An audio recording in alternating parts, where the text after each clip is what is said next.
So the last example that I want to do is I'm going to look at the integral of 1 over the square root of x squared plus 8x.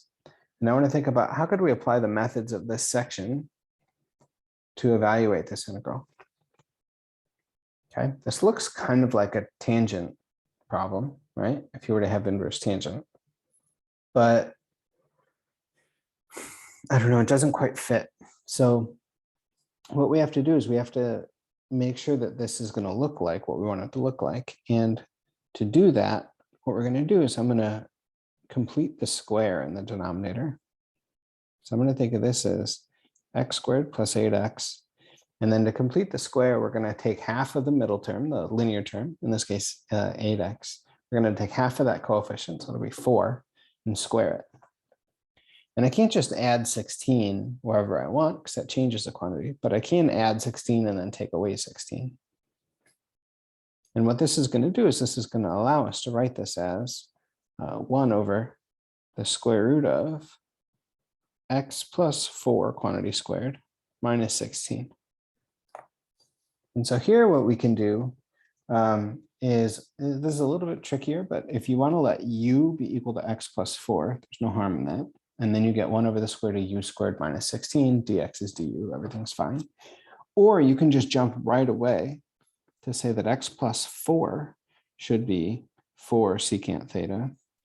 Okay, we're going to do a trig substitution. We have something squared minus 16 in this case, so that's a good indication that that's going to be a secant theta substitution. So secant theta is, so x plus 4 is going to be 4 secant theta. That means that dx is going to be 4 secant theta tangent theta d theta. And then we can just proceed as usual. This is going to be the integral of, let's see, 1 over the square root of 16 secant squared theta minus 16. dx is going to be 4 secant theta tangent theta d theta. And we can factor out the 16 from under the square root, take a square root, that's 4, that cancels with this 4. Secant squared minus 1 is tangent squared, take a square root, that's tangent. And we again get to the realm here where we have secant theta. So this is secant theta tangent theta over tangent theta. Okay. And so what ends up happening is that the tangent thetas cancel. So here this is the 16 we factored out, take a square root, that's 4, that cancel with that. So these 16s are gone. Now secant squared minus 1 is tangent squared, take a square root, that's tangent, that cancels with that. So those all cancel with that. We're left with just secant theta d theta. And that we know is the natural log of the absolute value of secant theta plus tangent theta plus c. And secant theta we know is going to be x plus 4 over 4. And to get tangent theta, we're going to have to do the triangle again. So we know secant theta is x plus 4 over 4. That means that cosine of theta is 4 over x plus 4. Oops. And then let's draw, that's enough to do the triangle. So cosine is the adjacent over the hypotenuse. And that means that the rest of this should be x plus 4 quantity squared minus 4 squared. So that's the x squared plus 8x.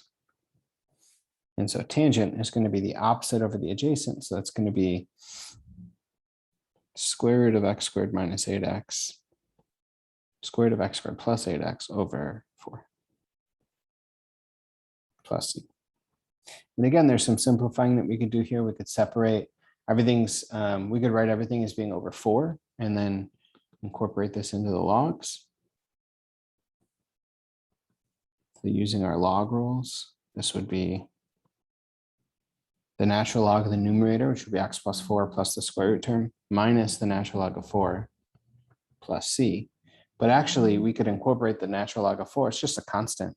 So we can just incorporate that into the plus c, and then we're all done. Okay, so we get the square root of x squared plus 8. Sorry, so we get the natural log of the quantity of the absolute value, x plus 4 plus the square root of x squared plus 8x, all of that plus c.